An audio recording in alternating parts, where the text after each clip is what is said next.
కొంచెం సర్ప్రైజింగ్గా ఉన్నటువంటి విషయం ఏంటంటే చెన్నై సూపర్ కింగ్స్ వదులుకున్నటువంటి ఆటగాళ్ల లిస్టుని కనుక గమనించినట్లయితే అసలు last year Chennai super Kings ఓటమికి ప్రధానమైనటువంటి కారణమే బౌలింగ్లో ఆ డెప్త్ లేకపోవటం అనేటువంటిది. సహజంగానే అంతకుముందు చెన్నై సూపర్ కింగ్స్ అంటే అందరికీ గుర్తొచ్చేటువంటిది ఈవెన్ 120, 125 స్కోర్ని కూడా డిఫెండ్ చేసుకుంటూ సాధించినటువంటి విజయాలే అందరి మధ్యలో మెదులుతూ ఉంటాయి. అలాంటి తరుణంలో హర్భజన్ సింగ్ని వదులుకోవటం అనేటువంటిది చాలా చాలా ఆశ్చర్యాన్ని గురిచేసినటువంటిది. నిజంగానే బహుశా చెన్నై సూపర్ కింగ్స్ మేనేజ్మెంట్ ఈ విషయంలో ఏవైనా తప్పుటడుగు చేసిందా అనేటువంటి భావన కలుగుతోంది. అలాగనే కేదార్ జాదవ్ని అసలు తయారు చేసినటువంటిదే ధోని. కేదార్ జాదవ్ స్వయంగా తనే చాలా ఇంటర్వ్యూల్లో చెప్పాడు, నా విజయ రహస్యం ధోని క్యాప్టెన్సీలో వచ్చింది అనేటువంటిది. సో కాబట్టి అలాంటి కేదార్ జాదవ్ని వదులుకోవటం అనేటువంటిది కూడా చెన్నై సూపర్ కింగ్స్ చేసినటువంటి మరొక పొరపాటేమో అనిపిస్తోంది. అఫ్కోర్స్ ఇక్కడ మేనేజ్మెంటు వాళ్ళకు ఉండేటువంటి స్ట్రాటజీలు అవి వాళ్ళకి ఉంటాయి. బట్ తప్పిదం అనేటువంటి మాట మనం వాడలేకపోయినా చిన్న పొరపాటు చేసిందేమో వీళ్ళిద్దరిని వదులుకోవడంలో అనేటువంటి విషయం మాత్రం భావన కలుగుతోంది. అఫ్కోర్స్ షేన్ వాట్సన్ స్వయంగా రిటైర్ అయ్యాడు కాబట్టి అతని గురించి పెద్ద చెప్పుకునేటువంటి పరిస్థితి లేకపోయినా బట్ మురళీ విజయ్ని అలాగనే బ్యాటింగ్లో టాప్ ఆర్డర్ ఎప్పుడు కూడా వాళ్ళు క్లిక్ అవ్వలేదు ఈసారి చూసినట్లయితే కనుక. సో కాబట్టి టాప్ ఆర్డర్ స్ట్రెంథెన్ చేయడానికి మురళీ విజయ్ ఉంటే బాగుంటుంది అనేటువంటి భావన ఉన్నటువంటి తరుణంలో ఒక బ్యాట్స్మెన్గా ఉన్నటువంటి మురళీ విజయ్ అలాగనే బౌలర్లుగా ఉన్నటువంటి అటు హర్భజన్ సింగ్ని పర్టికులర్గా వదులుకోవటం అనేటువంటిది బహుశా చెన్నై సూపర్ కింగ్స్ చేసినటువంటి పొరపాటేమో అనిపిస్తోంది. కాకపోతే వాళ్ళ దగ్గర డబ్బులు ఉన్నాయి కాబట్టి నెక్స్ట్ ఆక్షన్లో జరిగేటువంటి మినీ ఆక్షన్లో ఏ బౌలర్లను తీసుకుంటారు, బహుశా బ్యాటింగ్ డెప్త్ కన్నా కూడా బౌలింగ్ డెప్త్ మీద దృష్టి పెడతారేమో అన్నటువంటి ఆలోచన అందరికీ ఉంది. కాకపోతే వీటన్నిటినీ పరిగణలోకి తీసుకున్నప్పుడు రైనా మళ్ళా అసలు రైనా ఇంకా చెన్నై సూపర్ కింగ్స్ తోటి తెగతింపులు జరిగిపోయిందేమో. ఈవెన్ చెన్నై మేనేజ్మెంట్ మాటల్ని కూడా కనుక గమనించినట్లయితే లాస్ట్ ఎడిషన్లో ఇంకా రైనాకి చెన్నై సూపర్ కింగ్స్కి సంబంధం లేదు అనేటువంటి అంత దూరంగా కూడా వెళ్ళినటువంటి మాటల్ని విన్నాం మనం. కానీ ఈ తరుణంలో మళ్ళీ రైనాని రిటైన్ చేసుకోవటం అనేటువంటిది బహుశా చెన్నై సూపర్ కింగ్స్ చేసినటువంటి ఒక మాస్టర్ స్ట్రోక్ ఏమో అని చెప్పుకోవచ్చు.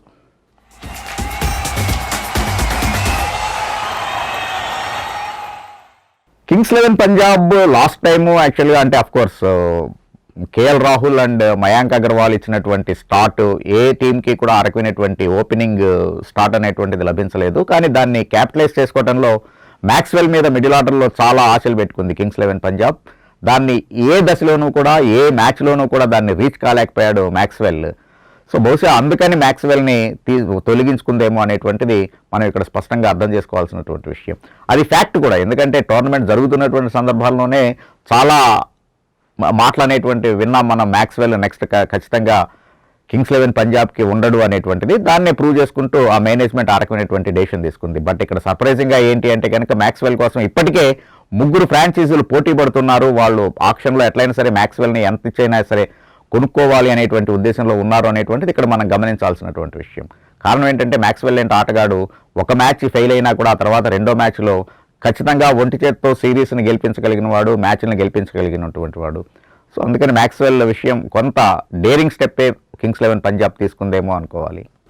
అలాగనే న్యూజిలాండ్ బౌలర్ జిమ్మీ నీషమ్ని వదులుకోవటం కూడా కొంత సర్ప్రైజింగ్ గురి చేసినటువంటిది. అట్లాగనే కాట్రెల్ ఈజ్ నో డౌట్ అద్భుతమైనటువంటి బౌలర్. పంజాబ్ లాస్ట్ ఎడిషన్లో సాధించినటువంటి విజయాల్లో ప్రారంభ దశలో కాట్రెల్ యొక్క కాంట్రిబ్యూషన్ కూడా చాలా చెప్పుకోదగినట్టుగా ఉంది. మొదటి 2 ఓవర్లలో అతను ఖచ్చితంగా ప్రత్యర్థి యొక్క వికెట్లని తీయటం, బ్రేక్ త్రూ ఇవ్వటం అనేటువంటిది చూసాం మనం. Of course towards the end, series ఎండ్కి వచ్చేటప్పటికీ కాట్రెల్ ఆ ప్రతిభని చూపించలేకపోయాడు. ఆ రకమైనటువంటి ప్రదర్శన చేయలేకపోయినా కూడా Cottrell is any time a match winning bowler. కాబట్టి నీషమ్ని, కాట్రెల్ని తప్పించడం కూడా కింగ్స్ 11 పంజాబ్ ఒక రకమైనటువంటి డేరింగ్ స్టెప్ వేసిందేమో అనేటువంటి భావన కలుగుతోంది.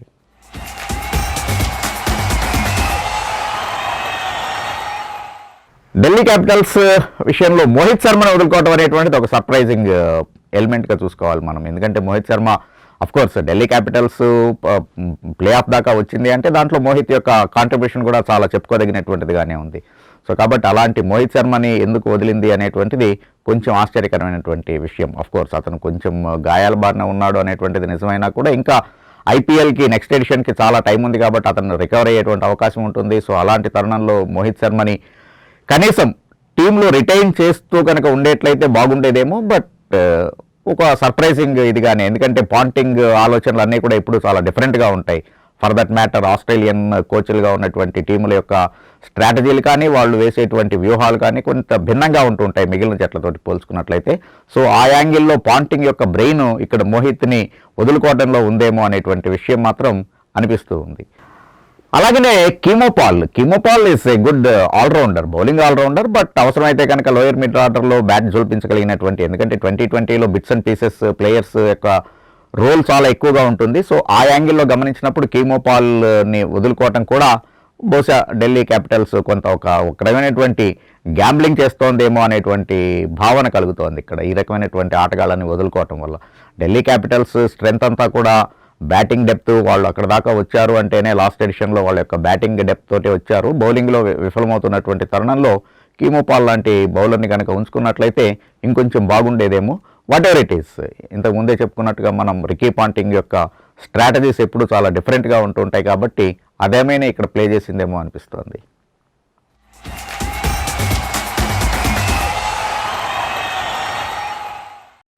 రాజస్థాన్ రాయల్స్ విషయాన్ని ఆలోచిస్తే కనుక స్మిత్ని వదిలిపెట్టడం అనేటువంటిది మాత్రం a big shock to all IPL fans అనే చెప్పుకోవాలి. ఎందుకంటే even last year Rajasthan Royals యొక్క ప్రయాణంలో కూడా స్మిత్ యొక్క కాంట్రిబ్యూషన్ చాలా ఎక్కువగా ఉంది. స్మిత్ హాఫ్ సెంచరీలు చేసినటువంటి అన్ని మ్యాచ్లని రాజస్థాన్ రాయల్స్ గెలిచింది. స్మిత్ ఫెయిల్ అయినప్పుడు రాజస్థాన్ రాయల్స్ టీం కూడా ఓటమిని చవిచూసింది. సో చాలా ఎక్స్పీరియన్స్ ఉన్నటువంటి బ్యాట్స్మెన్, అవసరమైతే కనుక స్లో డౌన్ చేయగలడు, ఒకవేళ వికెట్లు వెంటనే పడిపోతుంటే స్లో డౌన్ చేయగలడు, లేకపోతే కనుక యాక్సలరేషన్ చేయగలడు ఒకే సమయంలో. సో ఇలాంటి నైపుణ్యం ఉన్నటువంటి అందులోనూ టెస్ట్ ర్యాంకింగ్స్లో ప్రస్తుతం నెంబర్ 2లో ఉన్నటువంటి వ్యక్తి. సో ఇలాంటి బ్యాట్స్మెన్ని ప్లస్ నాయకత్వ లక్షణాలు ఉన్నటువంటి వ్యక్తిని వదులుకోవటం అనేటువంటిది రాజస్థాన్ రాయల్స్ చాలా సాహసోపమైనటువంటి నిర్ణయాన్ని తీసుకుందని అనుకోవచ్చు. దీని వెనక of course recently concluded India Australia సిరీస్లో అతను స్మిత్ చేసినటువంటి షాడో బ్యాటింగ్ కావచ్చు, కొన్ని కాంట్రవర్సీలకి రావటం ఎప్పుడూ సహజంగానే కొన్ని సందర్భాల్లో అనుకోకుండా స్మిత్ కొన్ని కాంట్రవర్షియల్ సీనరీస్లో కనబడుతూ ఉంటాడు. సో వీటన్నిటిని దృష్టిలో పెట్టుకొని ఎందుకు టీం ఇమేజ్ని కాపాడుకుందాం అనే ఉద్దేశం ఏమైనా ఉందేమో టీం మేనేజ్మెంట్కి అనేటువంటి భావన కలుగుతుంది. అదర్వైజ్ ఆ యాంగిల్ని కనుక మినహాయించినట్లయితే ఏ టీము కూడా స్మిత్ని వదులుకునేందుకు ఇష్టపడదు. సో కాబట్టి బహుశా రాజస్థాన్ రాయల్స్ మదిలో బహుశా ఇది మెదిలిందేమో అనేటువంటి భావన కలుగుతోంది. అలాగనే అటు వరుణ్ అరుణ్ని ఇండియన్ బౌలర్ మంచి ఆల్రౌండర్, అతను కూడా అవసరమైతే కనుక నెంబర్ 9, నెంబర్ 10 స్థానాల్లో బ్యాటింగ్ చేయగలిగినటువంటి వ్యక్తి. ఆ తర్వాత ఇప్పటికీ కూడా డొమెస్టిక్ సీజన్లో కనుక గమనించినట్లయితే హైయెస్ట్ వికెట్ టేకర్స్లో నెంబర్ 3లో ఉన్నటువంటి వ్యక్తి వరుణ్ అరుణ్. సో అలాంటి వరుణ్ అరుణ్ని వదులుకోవటం కూడా కొంచెం సర్ప్రైజింగ్ డెసిషన్గానే భావించాలి. వీటన్నిటికన్నా ముఖ్యంగా చెప్పుకోవాల్సినటువంటిది థామస్ని వదులుకోవటం అనేటువంటిది. ఆన్ ఏ డే ఒక గ్రీనరీ టర్ఫ్ కనుక దొరికేట్లయితే 4 ఓవర్లు చాలు ప్రత్యర్థిని కట్టడి చేయడానికి థామస్కి. సో కాబట్టి అతని 4 ఓవర్లు అలాంటి వికెట్ మీద చాలా క్రూషియల్ అవుతూ ఉంటాయి. అతన్ని జట్టులో ఉంచుకొని ఆ రోజు ఉన్నటువంటి వికెట్ యొక్క కండిషన్ని స్టడీ చేసి థామస్ని కనుక నెంబర్ 11లో చేర్చుకునేట్లయితే డెఫినెట్గా he will be a match winner. So అలాంటి థామస్ని వదలటం అనేటువంటిది అవసరమైతే అతను కూడా కొంత బ్యాట్ని జులిపించగలిగినటువంటి సామర్థ్యం ఉన్నటువంటి వ్యక్తే. సహజంగానే ఐపీఎల్ అంటేనే, ఈ T20 గేమ్ అంటేనే బిట్స్ అండ్ పీసెస్ ప్లేయర్స్ యొక్క ఇంపార్టెన్స్ ఎక్కువ ఉంటుంది. సో అలాంటి తరుణంలో థామస్ని వదిలిపెట్టడం కూడా కొంత సర్ప్రైజింగ్ ఎలిమెంట్గానే చెప్పుకోవాలి.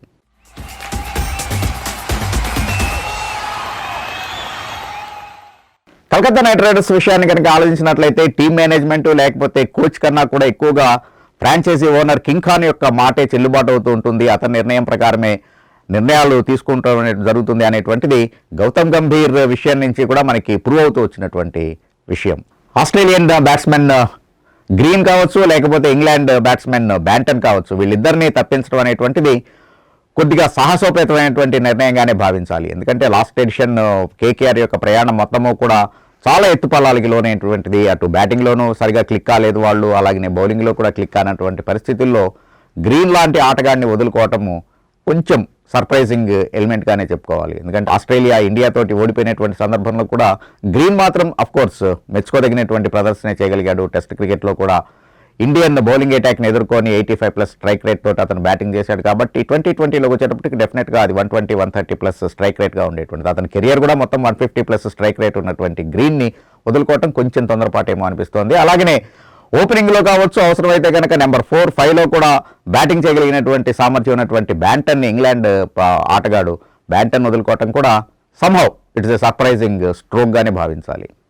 కేకేఆర్కి సంబంధించి మనం మాట్లాడుకుంటూనే ఉన్నాం. అటు గ్రీన్ని లేకపోతే బ్యాంటన్ని వదులుకోవటం అనేటువంటిది ఒక ఎత్తు అయితే, సిద్ధార్థ్ కౌల్ని మిస్ చేసుకోవటం కూడా బహుశా కొంచెం వాళ్ళు అంటే సరైనటువంటి స్ట్రాటజీని ప్లే చేయలేదేమో అనేటువంటి భావన కలుగుతుంది. Siddharth Kaul no doubt last time ఒక 2 మ్యాచ్ల్లో అతను 10+ రన్స్ని ఇచ్చి ఉండొచ్చు, కన్సీడ్ చేసి ఉండొచ్చు. బట్ ఓవరాల్గా చూస్తే కనుక సిద్ధార్థ్ కౌల్ అతని యొక్క హైట్ కావచ్చు, పేస్ని జనరేట్ చేసేటువంటి విధానం కావచ్చు, ఎనీ టైమ్ తనంతట తనుగా వాకింగ్ చేయగలిగినటువంటి bowler Siddharth Kaul. Indian domestic సీజన్లో కూడా దాన్ని ప్రూవ్ చేస్తూ వచ్చినటువంటి వ్యక్తి.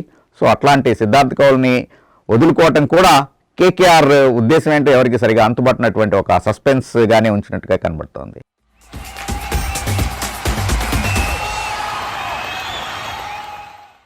ఐపీఎల్లో ఉన్నటువంటి అన్ని టీముల్ని గమనించినప్పుడు వాళ్ళు వదిలిపెట్టినటువంటి ఆటగాళ్ల విషయంలో కొంత విశ్లేషణకి అవకాశం కలిగినా కూడా ఎస్ఆర్హెచ్ మాత్రం చాలా తెలివిగానే పావుల్ని కదిపిందేమో అనేటువంటి భావన కలుగుతోంది వాళ్ళు వదిలిపెట్టినటువంటి ఆటగాళ్ళని చూసినట్లయితే కనుక. ఎందుకంటే అఫ్కోర్స్ భవనక్క, సందీప్ హైదరాబాద్ ఆటగాడు, అలాగనే పృథ్వీరాజు ఆంధ్ర నుంచి రిప్రజెంట్ చేస్తున్నటువంటి బౌలరు. సో వీళ్ళు ఎట్లాగో వాళ్ళకి లాస్ట్ ఎడిషన్లో కూడా ఫైనల్ 11లో చోటు రాలేదు, ఒక్క మ్యాచ్ కూడా ఆడలేదు. అందుకని ఓకే వాళ్ళని వదిలిపెట్టిందేమో అనేటువంటి భావన కలిగినా కూడా మిగిలినటువంటి ఇటు స్టాన్లేక్ విషయంలోనూ లేకపోతే యాలెన్ ఈ ఇద్దరిని మాత్రం వదిలిపెట్టడం కొంచెం కొద్దిగా ఒక రకమైనటువంటి అందరి కనుబొమ్మలు ముడివేసేటువంటి విధంగానే తీసుకున్నటువంటి నిర్ణయంగానే భావించాల్సినటువంటిది. ఓవరాల్గా చూస్తే కనుక అఫ్కోర్స్ స్టాన్లేక్ అలాగే యాలెన్ కూడా అవసరమైతే కనుక బౌలింగ్ డెప్త్, ఎందుకంటే భువనేశ్వర్ కుమార్ని రిటైన్ చేసుకున్నారు ఎస్ అఫ్కోర్స్. బట్ భువి ఎప్పుడు కూడా ఇంజురీ కన్సర్న్లోనే ఉంటూ ఉంటాడు. మామూలుగానే జాతీయ జట్టుకే అతను అందుబాటులో లేకుండా ఉన్నాడు. సో అలాంటి పరిస్థితుల్లో భువీని జట్టులో ఉంచుకోవాలి, అతన్ని వదిలిపెట్టకూడదు అనేటువంటి ఉద్దేశంతో భువనేశ్వర్ కుమార్ని రిటైన్ చేసుకున్నారు. కాబట్టి భువనేశ్వర్ ఫైనల్ 11లో ఆడతాడా అన్ని మ్యాచ్లో అనేటువంటిది సందిగ్ధమే. కాబట్టి బహుశా స్టాన్లేక్ని ఐలెన్ని కనుక ఉంచినట్లయితే బాగుండేదేమో, ఎందుకంటే వాళ్ళకి బౌలింగ్ ఆప్షన్స్ అనేటువంటివి మెరుగుపడతాయి అనేటువంటిది. అదర్వైజ్ ఆఫ్ కోర్స్ విలియమ్సన్ ఉన్నాడు, డేవిడ్ వార్నర్ ఉన్నాడు, టాప్ ఆర్డర్ ఇప్పుడు వాళ్ళది చాలా బలంగానే ఉంది, నో డౌట్. విజయ్ శంకర్ ఉన్నాడు, హోల్డర్ ఉన్నాడు, అలాగనే లేటెస్ట్ సెన్సేషన్ నటరాజన్ కూడా జట్లోనే ఉన్నాడు. సో కాబట్టి ఓవరాల్గా గమనించినట్లయితే మిగిలినటువంటి జట్ల కన్నా కూడా చాలా తెలివిగా పావుల్ని కదిపినటువంటి ఫ్రాంచైజీ ఏది ఉంది అంటే మాత్రం ఖచ్చితంగా ఎస్ఆర్హెచ్ పేరే ముందు ప్రముఖంగా చెప్పుకోవాలి. ఈ ఒక్క 2 మాత్రం ఈ మిగిలినటువంటి స్టాన్లేక్ అలాగే ఎలెన్ విషయంలోనే ఎందుకు వీళ్ళని వదిలిపెట్టింది, వీళ్ళని కూడా రిటైన్ చేసుకుంటే సరిపోయేది కదా. ఎందుకంటే రేపు పొద్దున వచ్చేటువంటి ఆక్షన్లో పెద్దగా వీళ్ళు పాల్గొని ఇంకో కొంతమంది కొత్త ప్లేయర్లని కొనుక్కోవాల్సినటువంటి అవసరం లేదు. యాజ్ ఆన్ పేపర్ ఇప్పుడున్నటువంటి దాని మీద ఖచ్చితంగా మిగిలినటువంటి జట్లతో పోల్చుకుంటే కనుక చాలా బ్యాలెన్స్డ్ సైడ్గా ఉన్నటువంటి ఎస్ఆర్హెచ్ వీళ్ళిద్దరిని కూడా రిటైన్ చేసుకుంటే బాగుండేదేమో.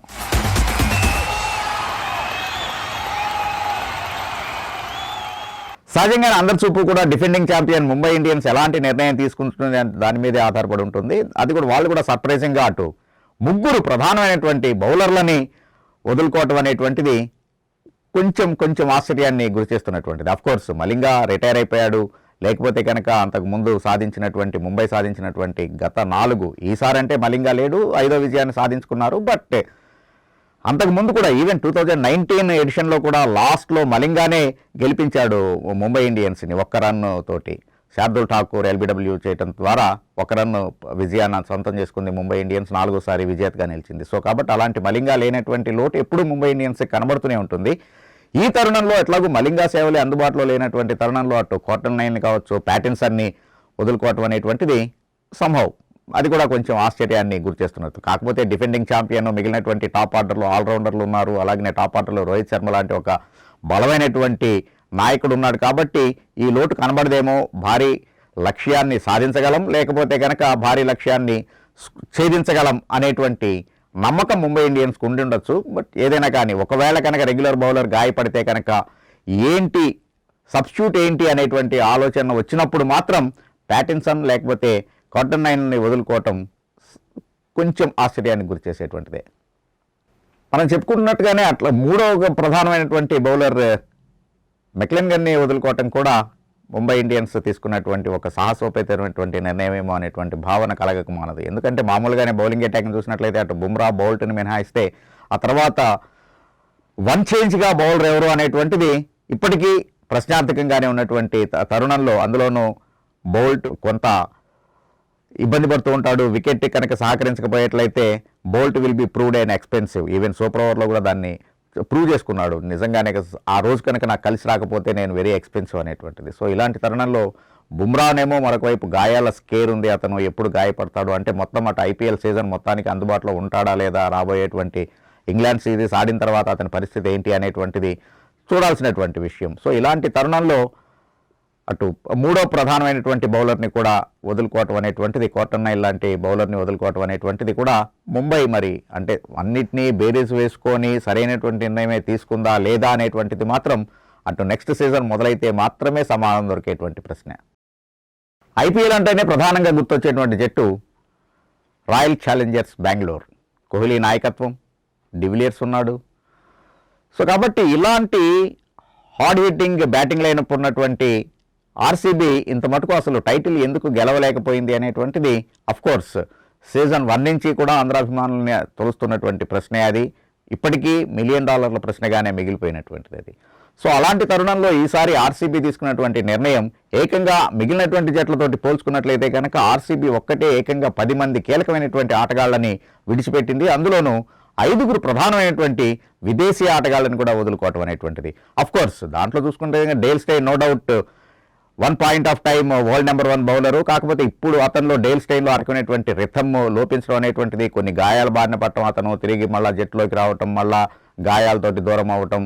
సో అతని అంతర్జాతీయ కెరీరే ఆ రకంగా ఉన్నటువంటి పరిస్థితుల్లో ఈవెన్ లాస్ట్ టైం కూడా అతనికి ఇచ్చినటువంటి 3 అవకాశాల్లో కూడా 4 ఓవర్లు 40 పైన 41, 45, ఒకసారి ఏమో ఏకంగా 52 పరుగులు ఈ రకంగా ఇచ్చేశాడు. కాబట్టి అఫ్కోర్స్ డేల్ స్టెయిన్ జట్టుకి బరువు అవుతూ ఉన్నాడు. బలం కన్నా కూడా అతను బరువే అనేటువంటి భావన కలిగింది. అతను వదులుకోవడంలో జస్టిఫికేషన్ ఉంది.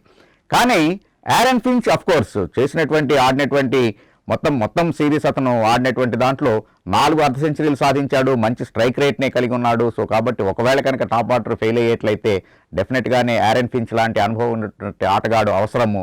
అలాంటిది ఫించ్ని వదులుకోవటం అనేటువంటిది కొంచెం ఆశ్చర్యాన్ని గురి చేసినటువంటిది. మరొకటి సర్ప్రైజింగ్ ఎలిమెంట్ ఏంటి అంటే పార్థివ్ పటేల్ని వదిలిపెట్టడం అనేటువంటిది. పార్థివ్ పటేల్కి అసలు లాస్ట్ టైం ఛాన్సే రాలేదు. వచ్చినటువంటి 2 ఛాన్సులు అతను ఉపయోగించుకున్నాడు.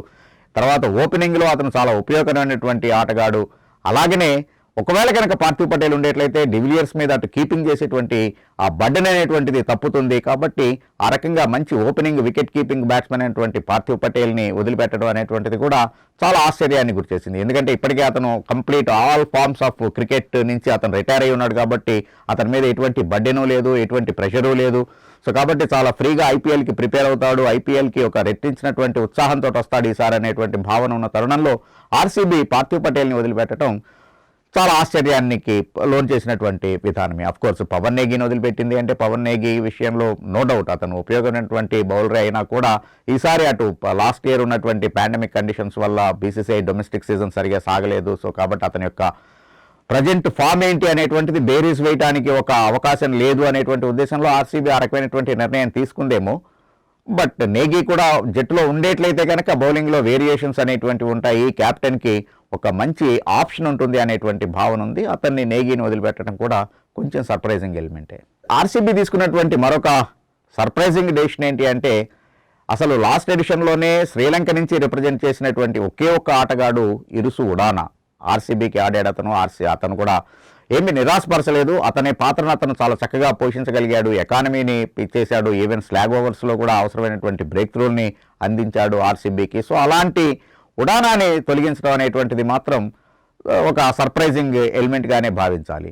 ఉమేష్ యాదవ్ ఈవెన్ అటు ఆస్ట్రేలియా సిరీస్లో కూడా అతను ఆడలేకపోయాడు. గాయాల బారిన పడుతూ ఉన్నాడు. సో కాబట్టి బహుశా మేబీ ఇంజరీస్ కన్సర్న్ అనేటువంటిది వాళ్ళ దృష్టిలో ఉన్నా కూడా ప్లస్ ఒక్కొక్కసారి ఉమేష్ యాదవ్ ఖచ్చితంగా ఓవర్లో ఒక బాల్ని షార్ట్ పిచ్ బాల్ వేయటము, దాన్ని బౌండరీకి వెళ్ళిపోవటము. సో అవసరమైతే కనుక ఎక్స్పెరిమెంట్ చేస్తూ ఉంటాడు వికెట్ కోసం. ఆ ప్రాసెస్లో కొంత ఎక్స్పెన్సివ్గా తయారవుతున్నాడు ఉమేష్ అనేటువంటి భావన ఈ మధ్య ఉమేష్ బౌలింగ్ని చూసినటువంటి అందరికీ కూడా కలుగుతోంది. అది ఒక ఫ్యాక్టర్ అయి ఉండొచ్చు. సో ఆ యాంగిల్లో ఉమేష్ యాదవ్ని తొలగించడం అనేటువంటిది, అతన్ని తప్పించడం అనేటువంటిది జస్టిఫికేషన్ అయినా కూడా ఉడానాని వాళ్ళు వదులుకోవటం అనేటువంటిది మాత్రం నిజంగా ఒక ఆశ్చర్యాన్ని కలిగించేటువంటి అంశమే.